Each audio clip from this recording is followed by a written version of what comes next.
In today's video, I'm going to teach you how to use Strava offline. If you're heading somewhere with spotty service, don't worry. Strava records your activities using your phone's GPS, so you can capture every mile without mobile data or Wi-Fi. Your activity will upload and sync automatically the next time you reconnect to the internet. Before you lose signal, open the Strava app so it's ready to go. This helps ensure your account is loaded and your chosen settings are in place. On the bottom of the screen, tap the record button. Choose the activity type that matches what you're doing: run, ride, walk, hike, or another mode that fits your plan.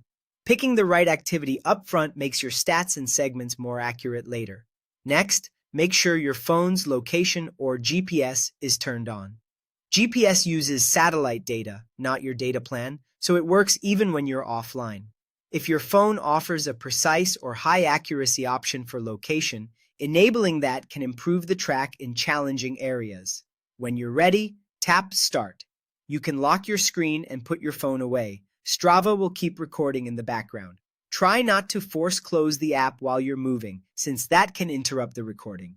Battery saver modes on some phones also restrict GPS, so if you notice your track pausing unexpectedly, consider disabling battery saver for the duration of the activity.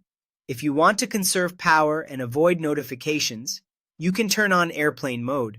Most phones still allow GPS to function in airplane mode, but behavior can vary, so it's worth checking how your device handles it. When you're done, unlock your phone, tap Finish, and then save. Give it a second to confirm the activity is stored. You'll see your distance, time, and other basic details right away, even without service. As soon as you reconnect to Wi-Fi or mobile data, Strava will automatically upload and sync your activity to your profile, complete with your route map and any segments. If you've been offline for a while, leaving the app open for a moment can help everything catch up.